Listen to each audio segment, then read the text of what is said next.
Hey Gooners, this is Alan Smith. This is Kevin Campbell.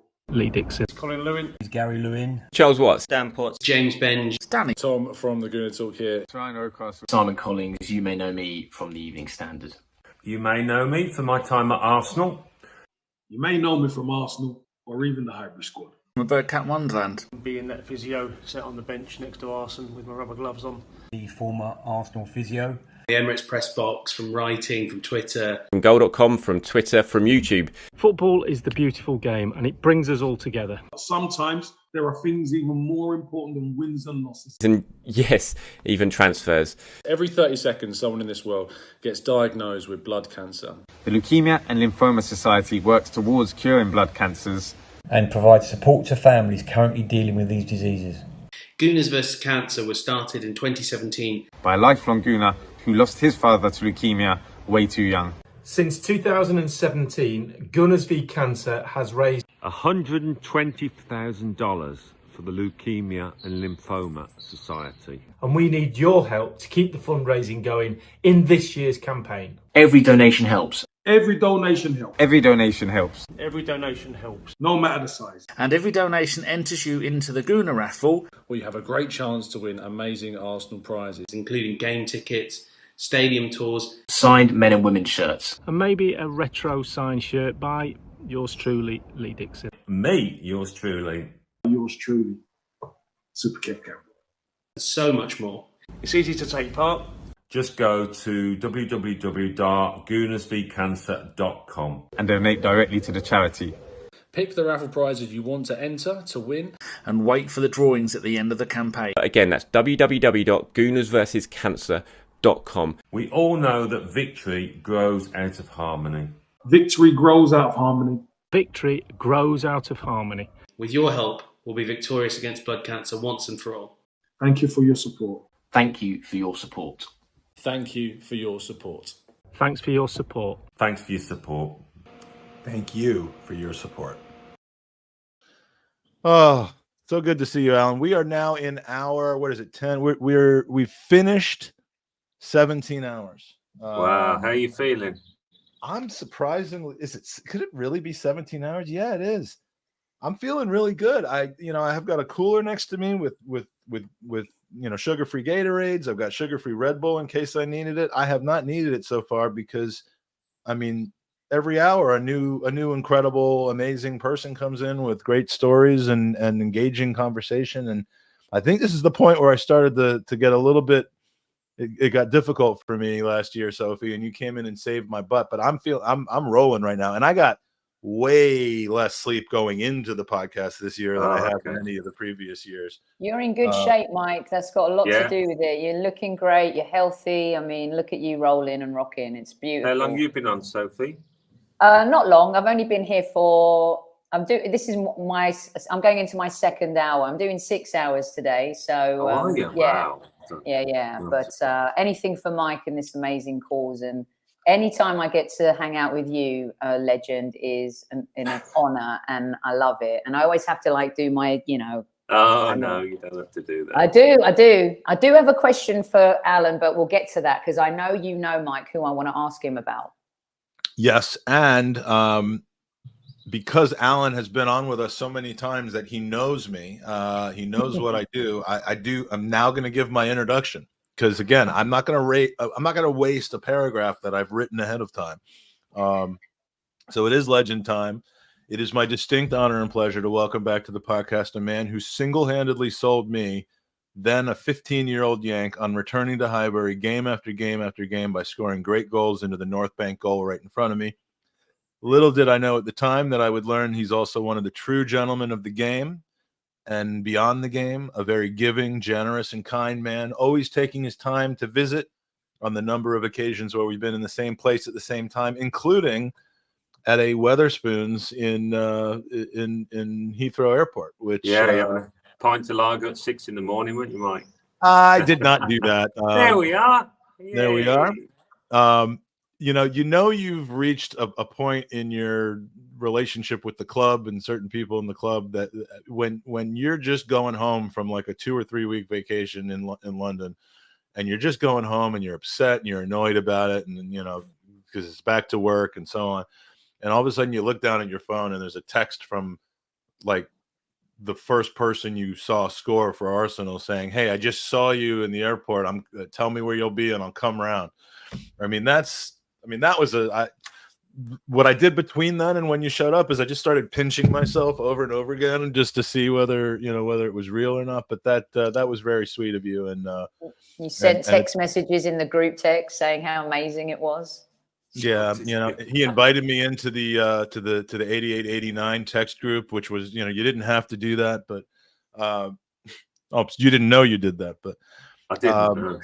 No, but seriously, Alan, it's great to have you back and joining us, and you are the voice that starts our promo video with "Hi Gooners," and everybody loves the beginning of that, and again, I will tell the chat, if you have questions for Alan, if you have anything you want to ask or have us ask him, please put them in the chat. And with the time we have remaining, we will go into that. But Sophie, you wanted to kick us off here.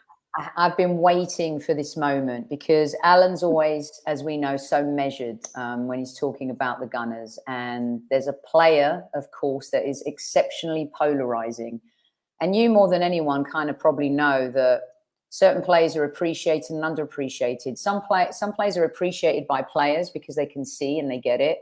And I think maybe with Kai Havertz, Alan, we've got that PTSD with Chelsea. Player, some say, okay, so he scored a winning goal in the Champions League, but what else has he done? Well, he scored a winning goal in the Champions League. For a lot of us, like, we look at your career and we just think that, the way you played, the elegance, the things you did off the ball, even at that time, it was incredible.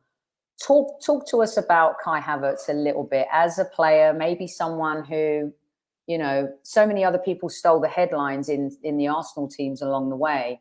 But for Arsenal fans, we know like what you've done. It's just legendary. Does he have that path? Do you see that? Talk us through it a little bit. It does annoy me a bit the way people are willing to criticise so quickly, Sophie. These are Arsenal supporters, and you'd hope that they'd support in the early days when a new player comes in and he's trying to find his feet. He's trying to understand what the manager wants, and I think that does take time. You see players going at Man City and try and understand what Pep Guardiola wants and needs. It took Jack Grealish a season. I'm not saying it will take Havertz a season, but he's just finding his feet in that squad, in that dressing room, and in that first 11.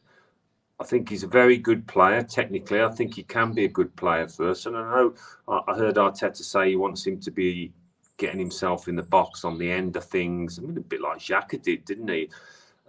Last season, I think Havertz can be better than that because he's got more of an attacking instinct, and he is a good finisher when he gets in those positions. So,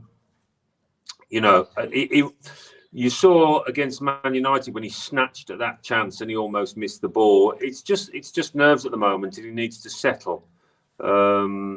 And hopefully he'll get time to settle. I always go back to my first 3 games at Arsenal back in '87. We played Liverpool at home, QPR away, Man United away, I think.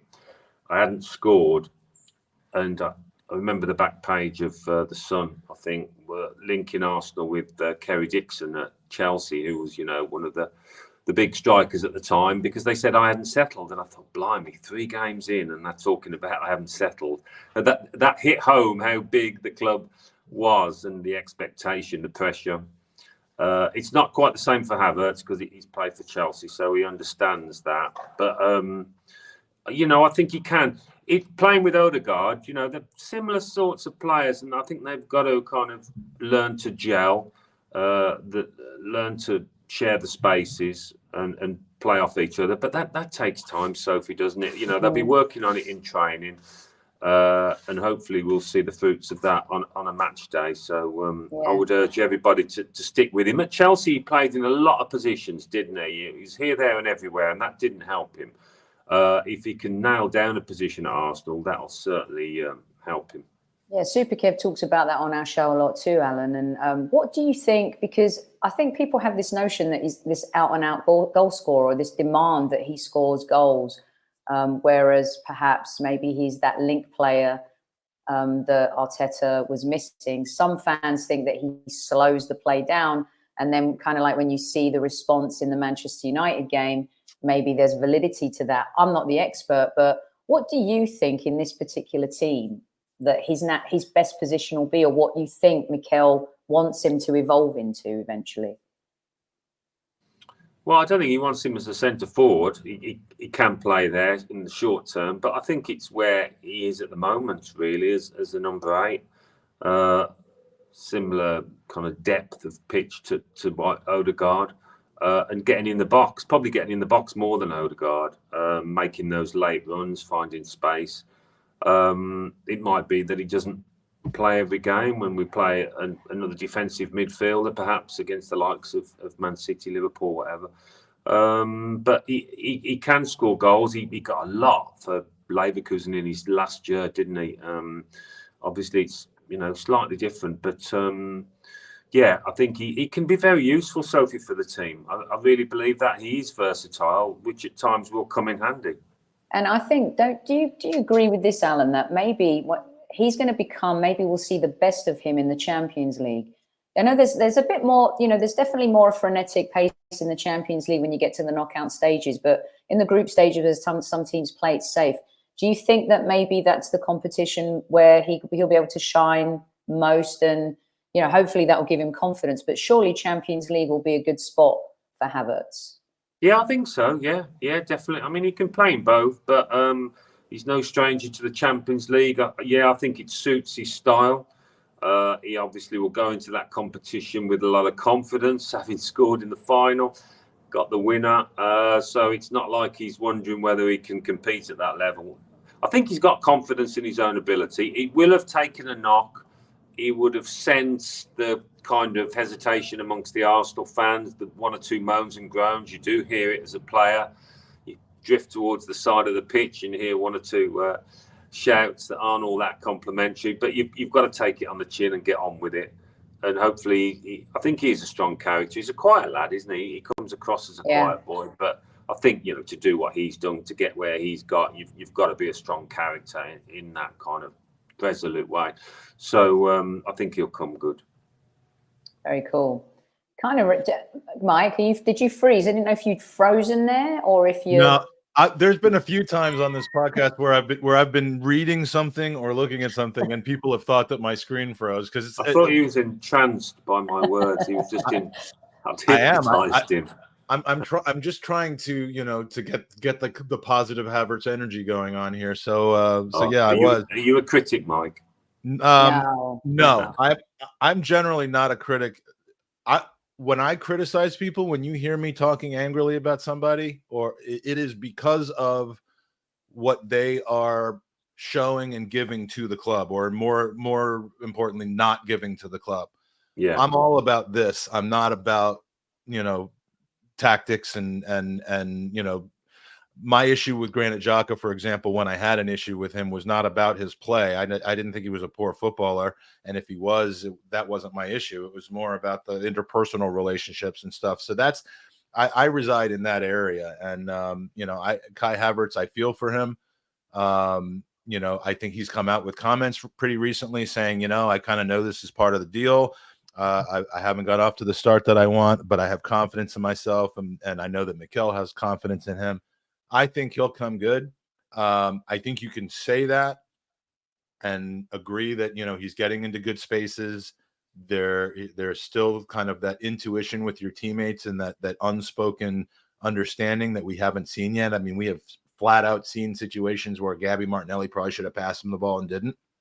And you don't blame either one of them because it's early on in their relationship and their understanding with each other.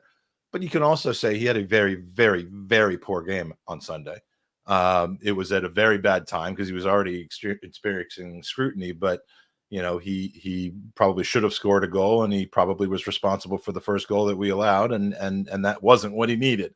So but I'm not ready to give up on him yet. I don't think I'm not one of these critics, and it absolutely drives me nuts as you started off by saying, that people can have their decision made up based on 4 games with us and based on a career at Chelsea, where we've seen players go to Chelsea even years ago, players go to Chelsea who ended up being very, very good players, or who were good players before they got there, whose careers just didn't really go that well over there. So I mean, this definitive decision that we've wasted £65 million and we've given him a ridiculous wage, which frankly I do. The one thing that bothers me is the wage that we've given him, if it's to be believed, because he's the highest wage earner on the team right now.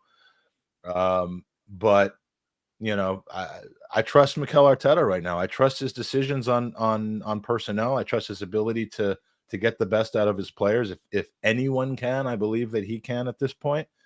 I'm here for it. I mean, we've had 2 predictions on this show already where he's going to either score 10 goals or get 20 total goal contributions this summer, even with the way that the first 4 games have gone. So I don't think I'm the only one that still has faith in him. That run he made into the box for the penalty that wasn't, you know, those are the things I think Arteta wants more of, for him to really have an influence, to take the game to the opposition, and he can do that. You know, if he'd have won that penalty and would have scored, I know we ended up winning the game, but you know, that would have made a difference. The fact that run has achieved something for the team, has borne through. So he just needs 1 or 2 things to go his way. I've been in this situation. You just need 1 or 2 things to get you going, and then his quality will shine through.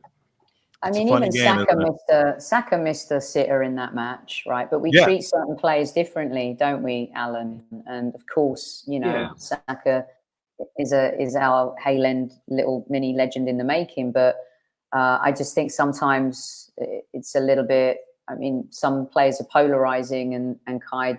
If I don't know if I have rooted for a player to succeed, I want a player to succeed more at Arsenal than him.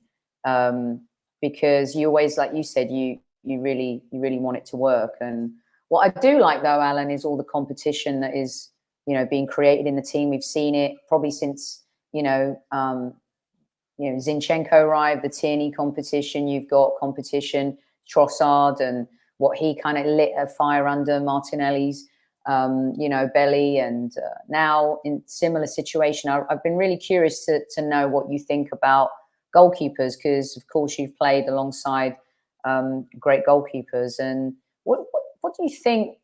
Isn't it fair to have the same competition at goalkeeper level as it is outfield, or does the goalkeeper need to know they're the Don? Feels like there's a bit of a quarterback situation happening now in football with how managers want the goalkeeper to play. You look at how many touches United's new goalkeeper had against us. I think he had more touches than Kai. What's your take on the goalkeeping situation and how that's playing out?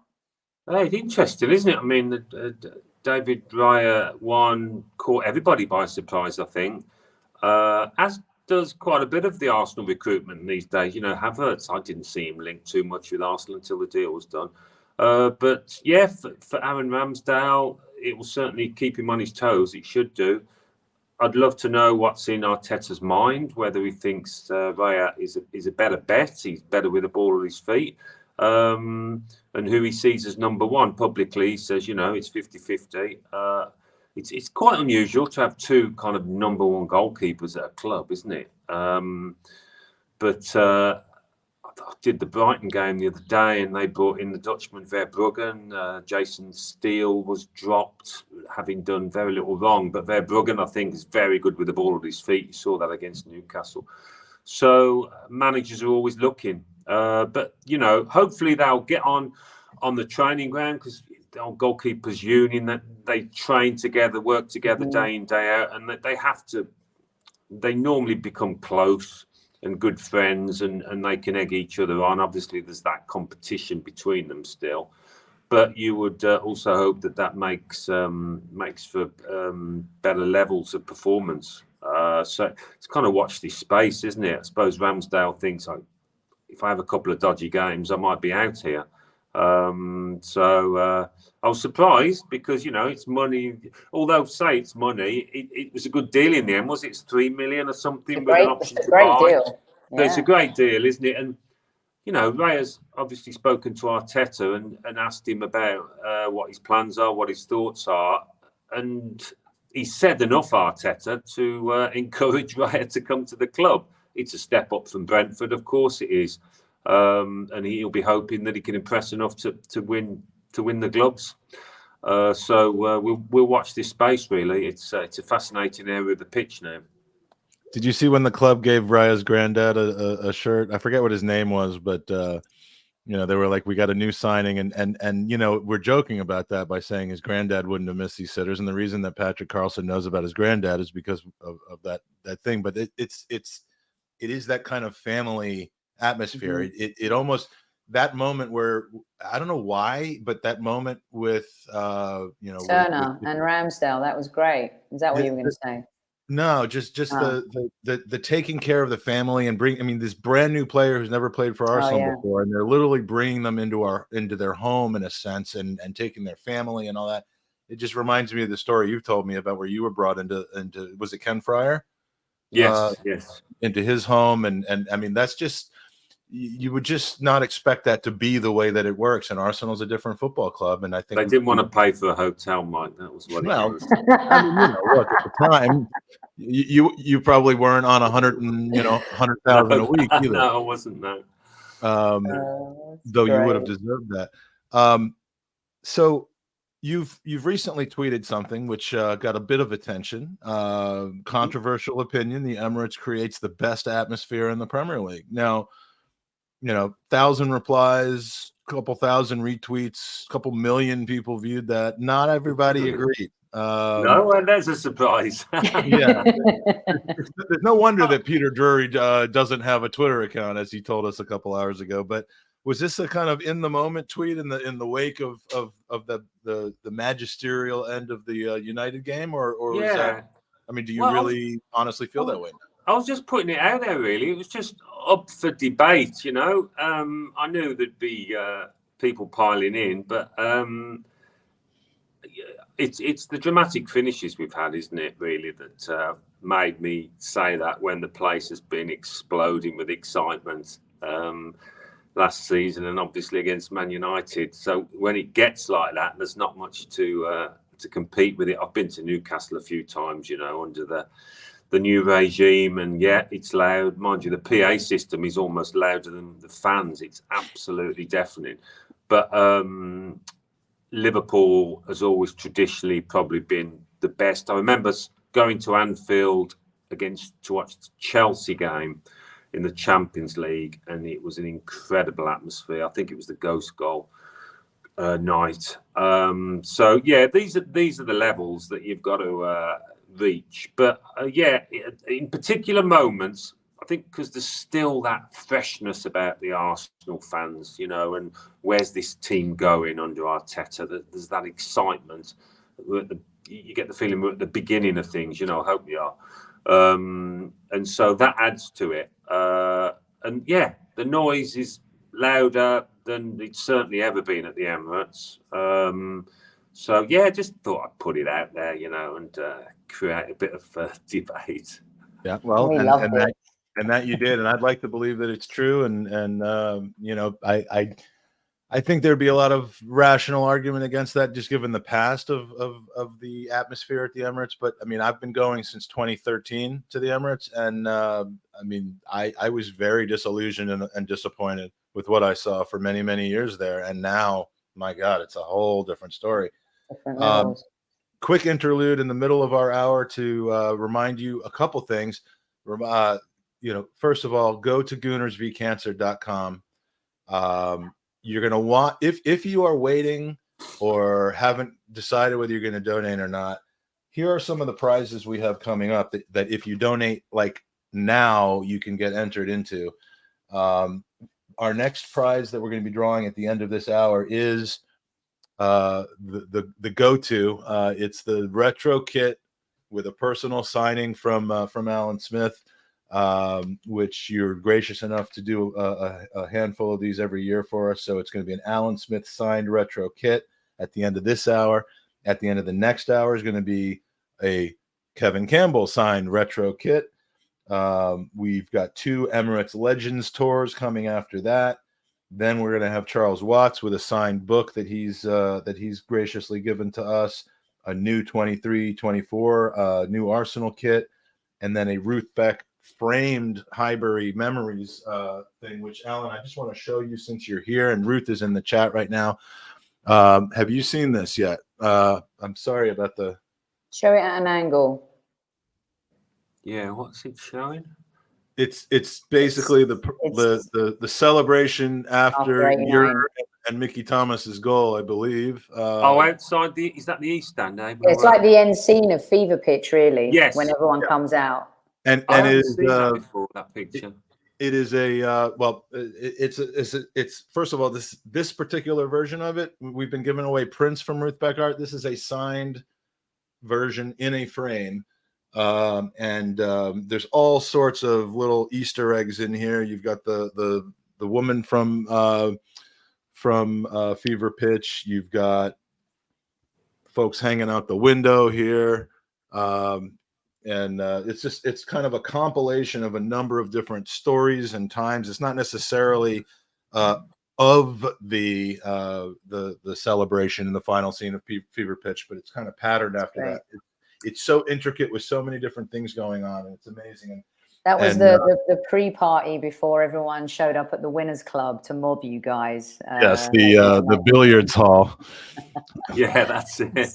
Destroying Southgate Roundabout, pretty much. I love that scene in 89 with Good Vibrations is playing, and I mean, is it you that's dancing? There's someone that's like this, like dancing at after you guys got back from Liverpool. But I mean, we could do the 89 thing all day as far as I'm concerned. We've been there, we've done that. You've gotten your 5-time appearance jacket a couple times over. I did also just really quickly want to shout out some people that have donated. I'm trying to mention the generous people that have donated. So I've been doing 10 every hour or so. This hour we'll talk about Joe Pugh from Fredericksburg, Virginia, not far from here.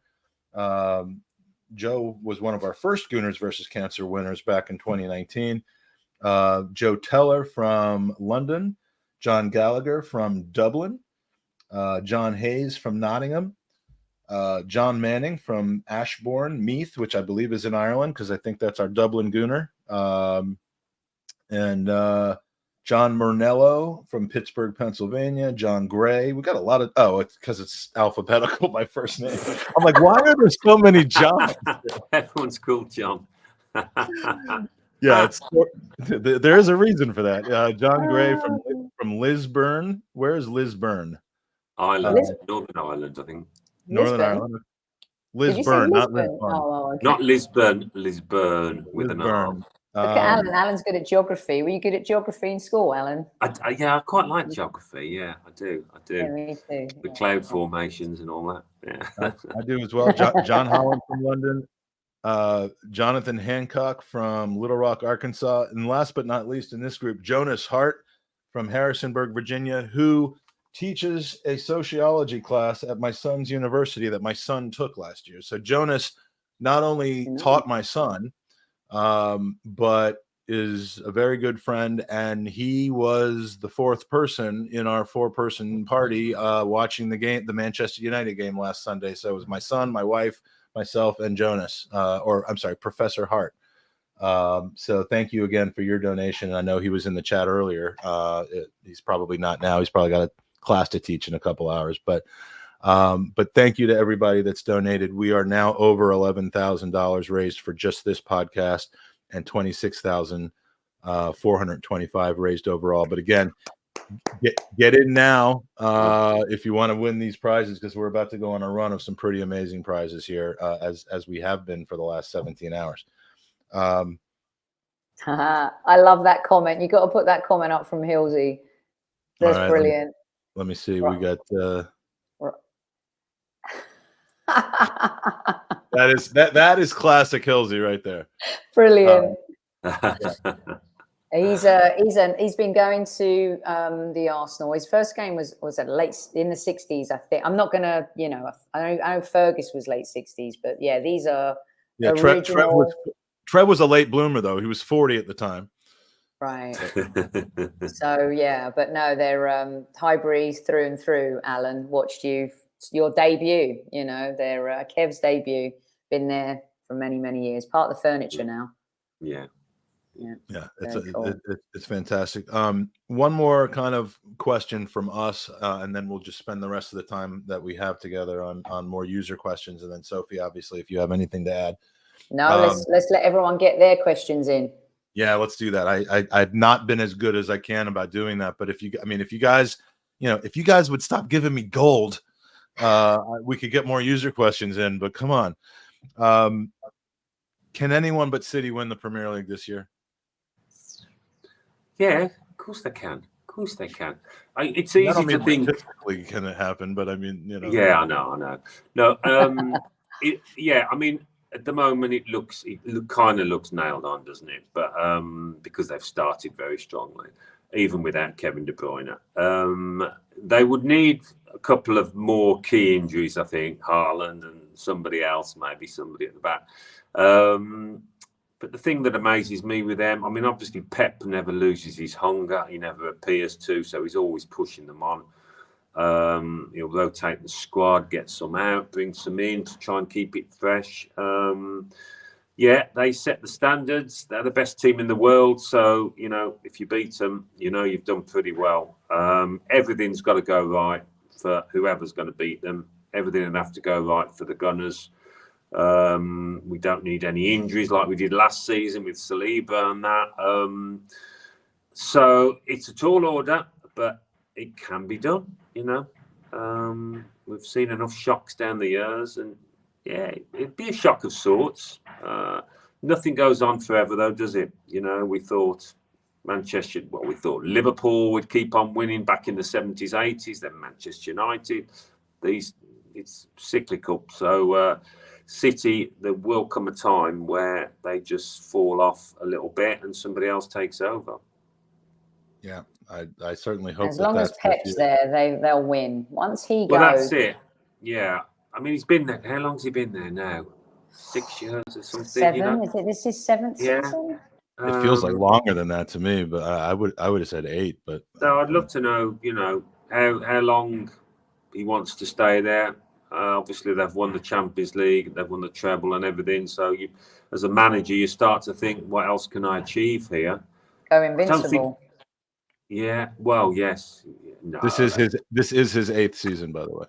They're never going to manage that. But whether we'd want to be an international manager at this point, I'm not sure. I don't think that would be, enough for him.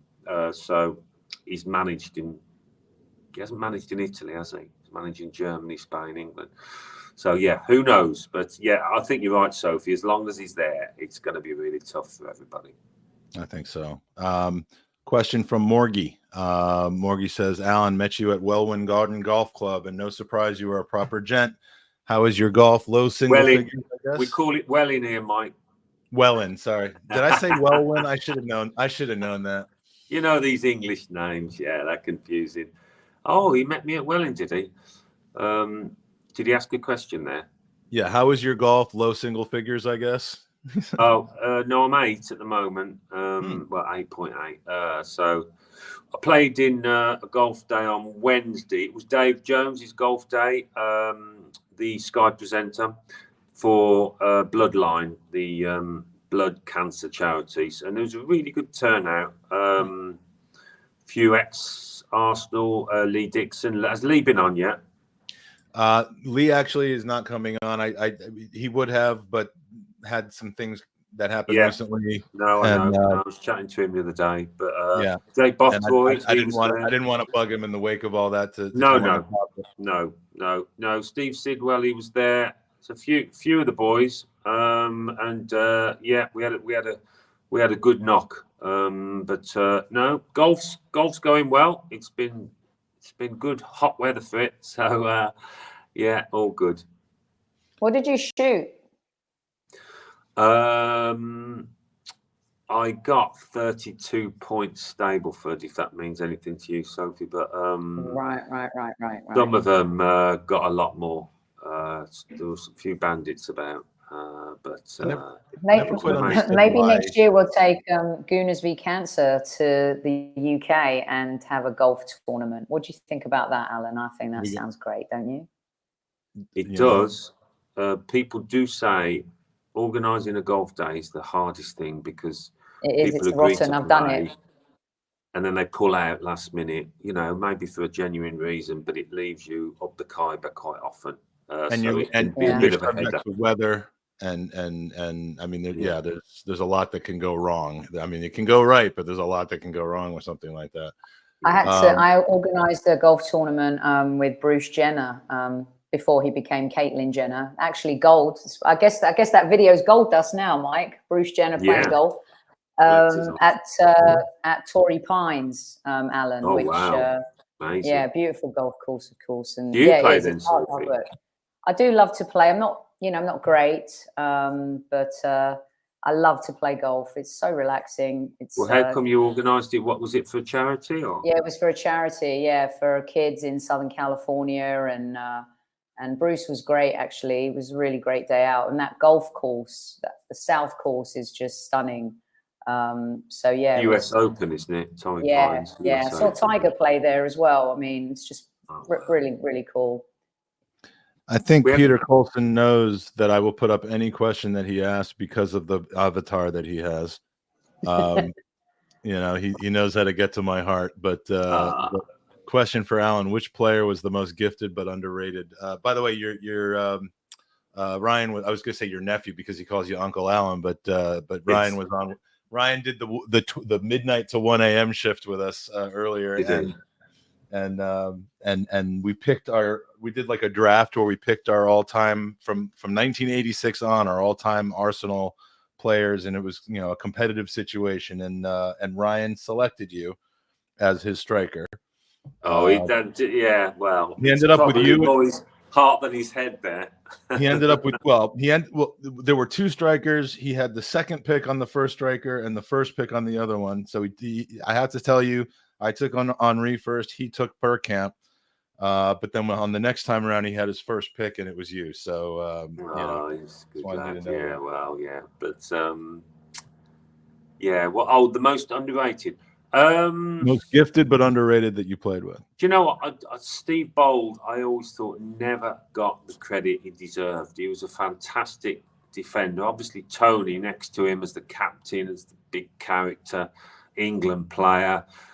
Quite rightly got all the plaudits, but Boldy, I played against him for Leicester when he played for Stoke, and then I played against him in training many a time. He just read the game so well, did things simply, didn't overcomplicate the game, very strong in the air, loved to tackle, you know, he didn't mess about, Boldy. I mean, I was pleased when they abolished the tackling from behind because he would, you know, pile into you. And yeah, I always thought he was really underrated, but part of the famous back four, you know, he was a key component in it. He was such a good partner for Tony, went about his business in a more quiet, understated way. You know, he didn't do many interviews, you know, went under the radar. And I always thought Boldy, I think probably most of my teammates would agree that he didn't quite get the credit he deserved. Yeah, he was absolutely excellent. And strangely enough, wore the number 10 in that famous game in Anfield, right? Yeah, he did. Yeah. It came off, didn't he? He had a good chance to score in the first half. He got cleared off the line. He had a header, didn't he? I think our only chance, really. But we won't go down the Anfield 89 route, will we? No. I mean, imagine the trivia question. Like, if you didn't actually watch the game, but you knew kind of about the story, like who wore the number 10 shirt in that famous game? Yes. No one would get that right. Yeah, never got it right or something, wouldn't you? Yeah. But he was much better in the number 10 shirt than William Gallas was. Let me just put it that way. Next question is from Aaron Knowles, and we've probably covered this in one of our last few chats. But again, we're talking to some people that have never seen you and I talk before, so a lot of new eyes on the podcast today, which is great. For Alan in '89, of course, it's for Alan. I hope it's for Alan. You're going to ask me something.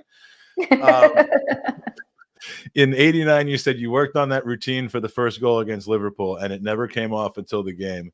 Was the second goal worked on at all, or just a moment of magic? No, well, you couldn't really say it was work time, could you? I mean, Mickey making those kind of barnstorming runs was just something he did. That was a big part of his game, his athleticism. And on the night, he just didn't stop running. So with time ticking down, he just thought, I'm going to make one last run. So I obviously knew the kind of runs he liked to make. And I saw that flash of yellow in my peripheral vision and just tried to find it. As for Lukey throwing it out to Lee, you know, Lee said he didn't want it. Time, he thought, He what didn't on want earth it. is he doing? Lee did not Why want didn't the you just ball. hoof it up the field? He's told us, and of course Right. others as well. He didn't want the ball, and once he got the ball, all he could think about was not just shanking it out of bounds. And of course, it ended up a little bit better than that. It ended up right at your feet for an incredible touch. But It bobbled up on him as well. When I look at the replay, it did kind of bobble up on him a bit. So he did so well to control that because he really did fizz it into me. So it was a great pass by him. I mean, can you imagine how different all of our lives? I mean, literally, I could probably say this. We wouldn't be here right now talking to each other. My life would have been different. I mean, I'm not going to say if we didn't win that game, I wouldn't have remained an Arsenal fan. I would have, but like that moment is so. Oh, my hair's gone up, Mike. It's like sliding doors, isn't it? But it's better than sliding doors. But like, I mean, if Lee Dixon had shanked that ball out of bounds, I mean, none of all this would have happened. It's absolutely insane. But you know, it was the perfect ending. So. Kevin Richardson, that's a good one. I agree with that. Kevin Richardson's a bit of an unsung hero too. Oh, Kev, yeah, he was. He definitely was. When he came into the club, I think he came from Watford, been at Everton, obviously, won the league there, went to Watford for a little time, but he was one of those, he'd just get his foot in and get the ball and give it simply, like as he did when he nicked the ball off John Barnes, you know, I was about to say, I know one person who's having absolute nightmares about Kevin Richardson every single night, I think, and that would be John Barnes. But yeah, no, great player. Alan, as a player, this is from Tom Sable, who I think if he hasn't been up the entire time, he's been up most of the time. But Tom, let us know if you've been up for the entire almost 18 hours so far. But Alan, as a player, how much does the fan support or criticism impact you? And now with social media, do you think it impacts the current players more? Yeah, obviously social media, if the players read it, it's going to have an effect. I would always advise them not to before and after games. But criticism is something you've just got to deal with. You know, some can let it wash over them and not let it affect them. Others take it on their shoulders. It weighs down. When I was going through bad spells, I tried not to read the papers because it was the papers then, really, and a bit of TV and radio. But you've just got to get through it, because I mean, social media can be absolutely brutal, can't it? It's the Wild West, so you'd be well served not to go near if Alan, you got thin skin. Can you imagine what the bad result, the bad run of results before Anfield, right? That game. Can you imagine what that would have been like with social media? Like the games. Yeah. Bottled it. Yeah, absolutely awful. Sack the manager, sack the players. Yeah. It's just like I was physically ill after the Derby game. The Derby game was the worst. I mean, Wimbledon. I just remember it was. I mean, there was just it was dark because it was a Wednesday night, or Tuesday or Wednesday night. I think it was Wednesday night. But like there was just tension in the air, and then Winterburn's goal was amazing. Obviously, it was disappointing that we drew, but at that point, even a win in that game, I don't think would have won us the league. But if we had beaten Derby, all we would have then had to have done was, I think, either won or draw against Wimbledon. And it's just, I mean, Shilton standing on his head, literally just stopping everything that came in that day. Dean Saunders, I think, scored the goal for them. Yeah, he got both. Yeah, and he said afterwards that's two of the most important goals of my career because he was a Liverpool fan. which didn't go down well in the home dressing room. But Shilts didn't stop one though. I did get a consolation header, which goal difference and all that. In hindsight, it was very important. Yeah, actually, that's true. Every goal ended up mattering for. Yeah, we were awful against Derby. I remember that just fell flat, just couldn't get going. Yeah. Did you feel that before the game, Alan? That vibe, that going into certain games and maybe the vibe's not there. Is that a real thing? Well, I mean, we were pumped up for it, Sophie, because we knew how important it was. As much as you want to do well, sometimes it just doesn't happen. Maybe it was the pressure, the tension, and you go out and the fans are nervous as well, and that transmits to the players. It's all a bit jittery, and that definitely plays a part. And at the end of it, we were all just so down, as we were after the Wimbledon game as well. We thought we'd blown it. Simple as. It was never easy playing Wimbledon then, was it, though? They were just a nightmare team. Absolute nightmare. Yeah, they had the offside trap worked out to perfection. Andy Thorne, he was the man that gave the sign, and there'd be a word or a little sign from him, and they'd all rush up. And we used to practice combating it in training. He told me and Merson, whoever, to stay side on. It was from free kicks and that they always used to rush up, and if you could avoid it, because they'd just sprint to the halfway line, and if we could stay on side, and then you had somebody running late from their own half, they could be through. But more often than not, they used to catch people offside by about 5 yards, because people were caught flat, strikers were caught flat-footed. They were very clever at it, actually. Very cool. What you got, Magic? From Per Jensen, just a comment. FIFA commentary is not the same without you. You're the voice of an entire generation of lads. By the way, I believe, if I'm not mistaken, the news that you were not returning to FIFA was broken on our podcast a couple of years ago, and hearts were also broken when that was announced. I remember that. Yeah, I remember that. My son, who is no longer playing FIFA as regularly as he used to, because he's at uni now and he's discovered a social life that doesn't involve talking. Like he's discovered girls. Yes, that's what I'm getting at. Yeah. Well, a lot more interesting than playing FIFA. Good for him. So. Tom, I've asked this, I think. Excellent answer to that. A little funny question from Marcus Comfort. If Sophie is the queen of Arsenal, who is the king? That's too generous and too kind, but it's going to be a toss-up between you and Canton, maybe, because he's a TGT disciple as well. So, I mean... Yes, Marcus was at Tom's show, and I met Marcus there in London last month. Great guy.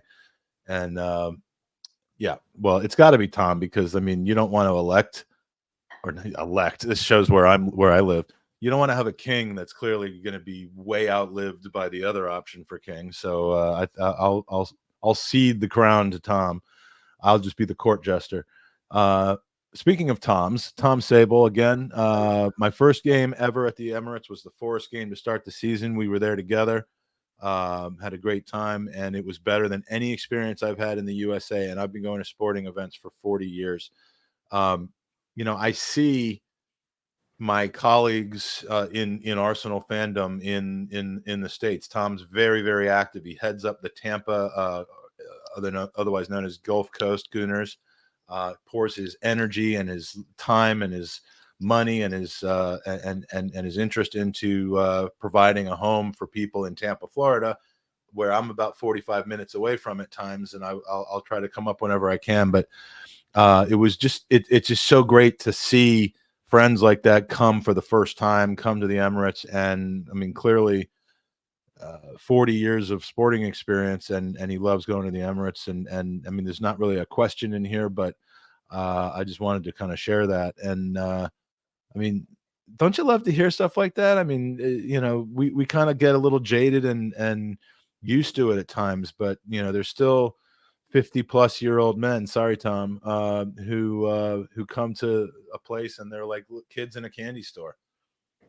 Do you think the Arsenal following in the States is growing? Oh my God, there's no question that it's growing. Yeah.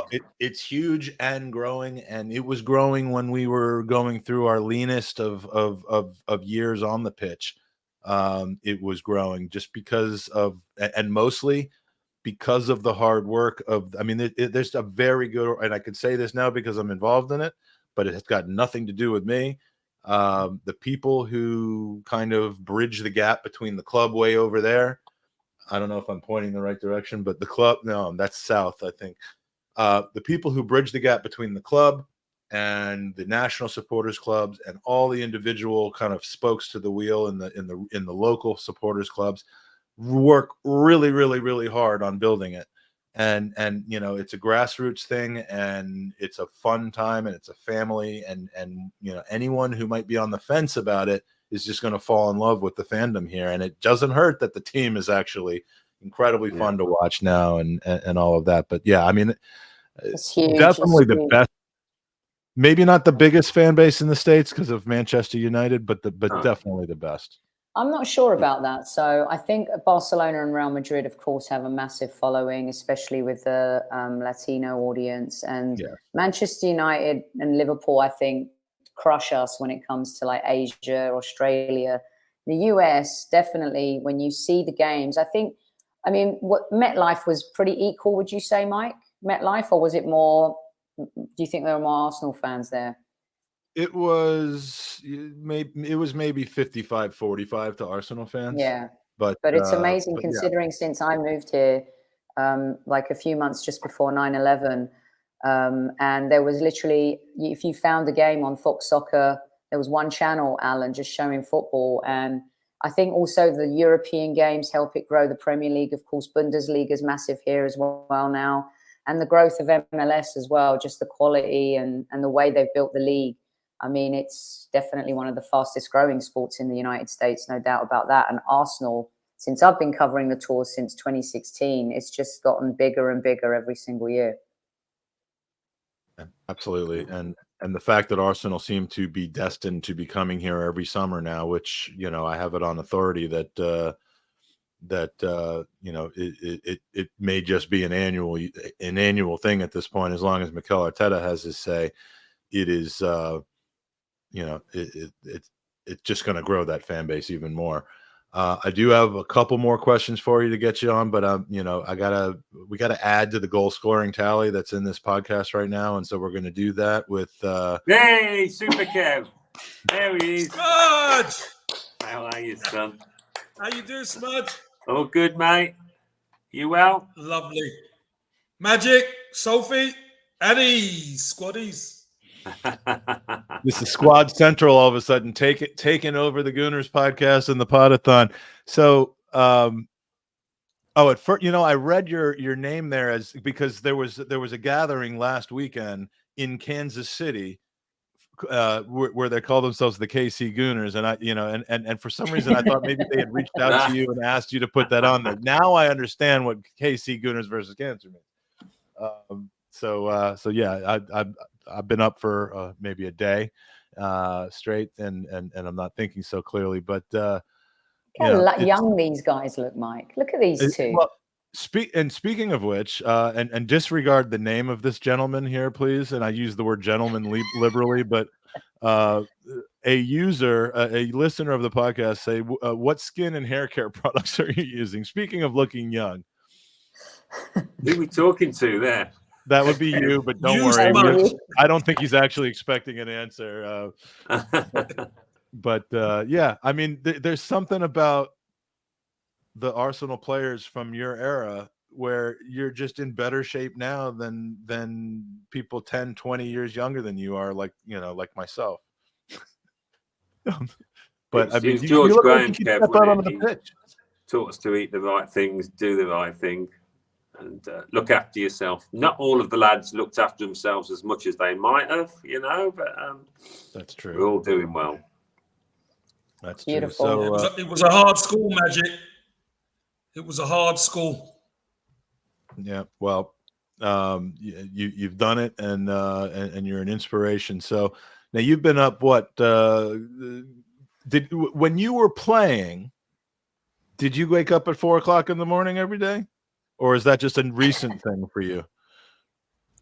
No, I always see I Super was Cubs up. like good morning message at 11 p.m. on the Eastern time zone. I was up all hours. I was up all hours of the night. Trust me. He used to go to bed at 4 back in the day, not get up. Yeah, every Wednesday morning. Every Wednesday morning. He's an early riser. I'll give you that, Mike. He's an early riser. Yeah. What would happen the night before Wednesday morning? Is, I wonder. We should name a podcast after that. We should. Hey, Mike. Sophie, one thing I will say is this man here, Smudger, by the way, we talk about underrated players. I thought Smudger was one of the most underrated players Arsenal's ever had. For what he done and what he achieved. I know maybe some of the names that came after got the headlines, but this man was so instrumental in getting Arsenal back. George Graham bought him, and when he came in, well, he was incredible for Arsenal. Let's be fair. Anybody who remembers Smudger speaks highly of him. Well, what I said earlier in the podcast, and I said this to Ryan, I said, and it's a weird kind of order to say this, but Alan Smith made me fall in love with Arsenal, and David Rocastle made me fall in love with football. The very first impression I had of Arsenal Football Club was the same man constantly scoring right in front of us at the North Bank, and I was 15 years old and standing about 15 meters from the goal that you were scoring into, and I'm like, this guy is amazing, and Merce got a good number of goals that season as well in that goal, but it's what kept me coming back, and then just the ability to watch and kind of see, and some of it is in hindsight, learning from the two of you and from many others, what kind of man he was, but you know how important Rocky is to me, and it's just, I'm tickled to be able to be friends with his son Ryan, who in his own regard is just an outstanding person. But yeah, I agree with you as far as underrated is concerned. You could not properly rate Alan and give him enough credit. Hey, by the way, let me just tell everybody this: Rocky loves Smudger. And Smudger's family as well. Smudger will tell you he did. Rocky loves Smudger because you know what? He appreciated Smudger on the pitch. Big time. Well, the wives hit it off as well, right? Pardon? And listen, you know how much I appreciated you, Smudge, because you taught me so much. I was just a kid from South London, Brixton, rough around the edges, and I learned so much from you, mate. Honestly, I did. I know Baldy and Tony didn't like facing you in training, son. They always used to moan, "Oh my God, it's Kev, it's King Kev. Here we go." I always wondered about that part of the movie because, again, in '89, when they sat down the back four, to talk about that year, I was surprised the first time I watched it because I knew that season, at least from a fan's perspective, in the first team, we didn't see a lot of Kev. It wasn't until the year after, but. When they're talking there about how they used to have to, to go up against you in training, they were describing you like you were some sort of whirling dervish that was, like you were a punishment to them. At the time, Mike, I needed refining. Smudge just used to laugh. Go on, son. They come in on a, Tuesday, they want a nice, quiet, easy morning. And then Kev, obviously, he's trying to make the grade, catch the gaffer's eye, and he's rampaging around. It's not what they wanted. Yeah, it was like a penalty. Like instead of doing push-ups, you just had to train with Kev. That's it. Yeah, that's your punishment. Mike, look at this. These two. Everyone in chat. If you haven't donated even £1, $1, whatever you can, right, and hit that like button, you think the last time we won a European trophy, Gooners, it's because of these two legends. And look, Mike's got them right here. We get to talk to them.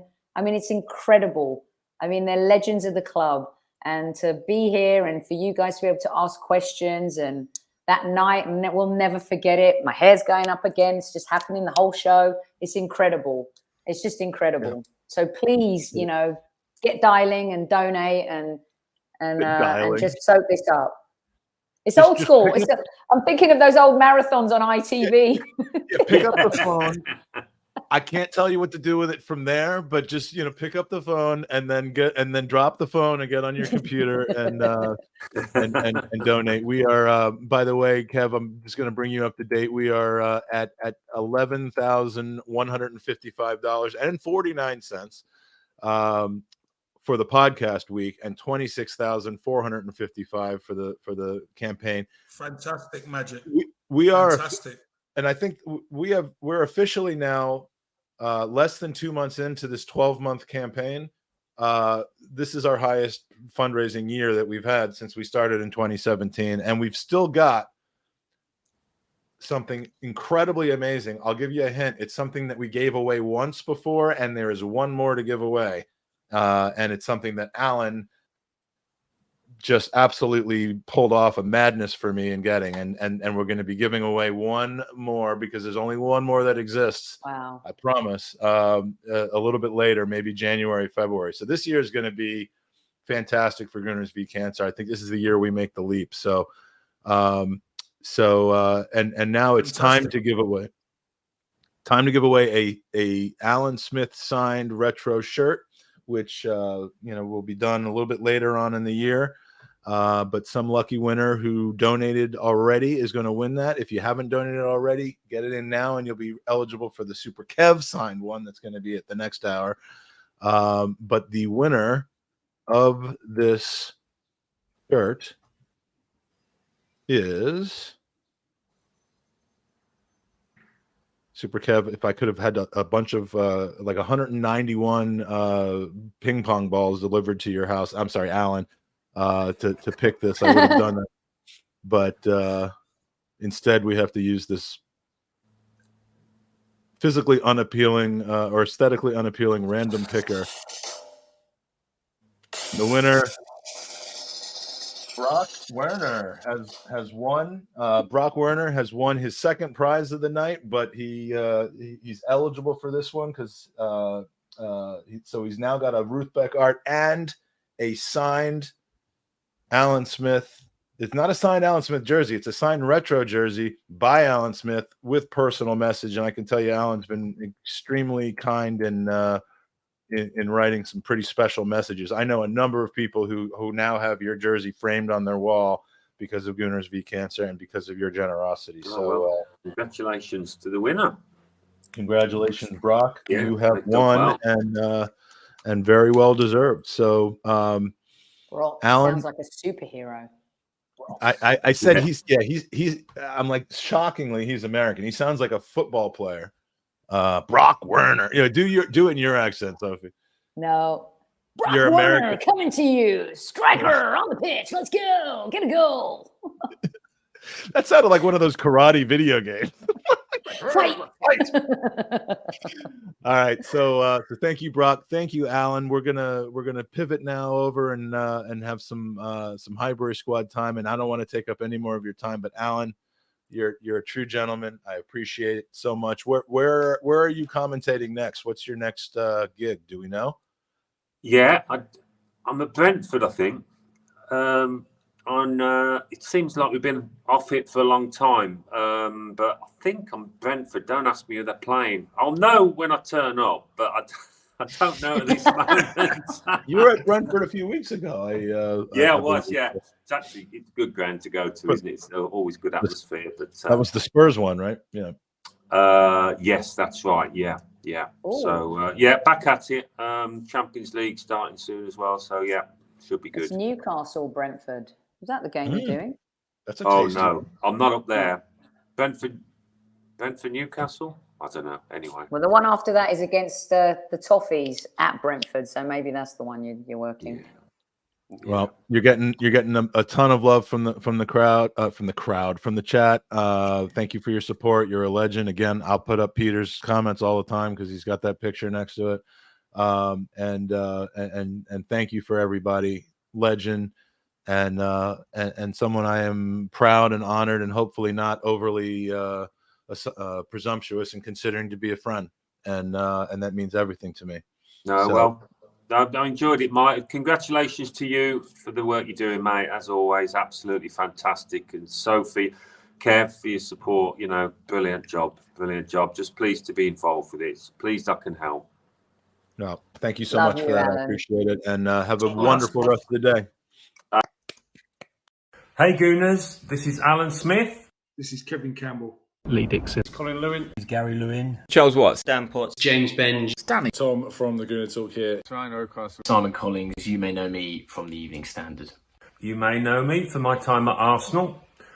You may know me from Arsenal or even the Highbury squad. I'm a Birdcat Wonderland. Being that physio, sat on the bench next to Arsenal with my rubber gloves on. The former Arsenal physio. The Emirates press box, from writing, from Twitter. From goal.com, from Twitter, from YouTube. Football is the beautiful game and it brings us all together. Sometimes there are things even more important than wins and losses. And yes, even transfers. Every 30 seconds, someone in this world gets diagnosed with blood cancer. The Leukemia and Lymphoma Society works towards curing blood cancers and provides support to families currently dealing with these diseases.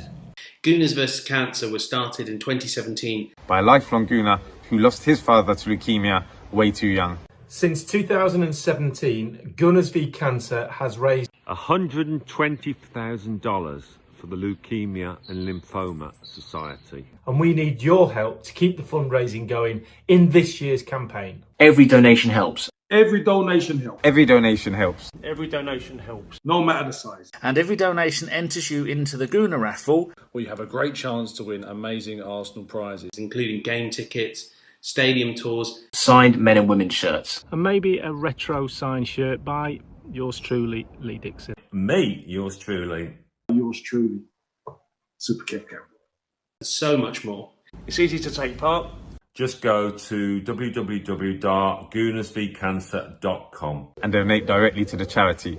Pick the raffle prizes you want to enter to win, and wait for the drawings at the end of the campaign. Again, that's www.goonersversuscancer.com. We all know that victory grows out of harmony. Victory grows out of harmony. Victory grows out of harmony. With your help, we'll be victorious against blood cancer once and for all. Thank you for your support. Thank you for your support. Thank you for your support. Thanks for your support. Thanks for your support. Thank you for your support.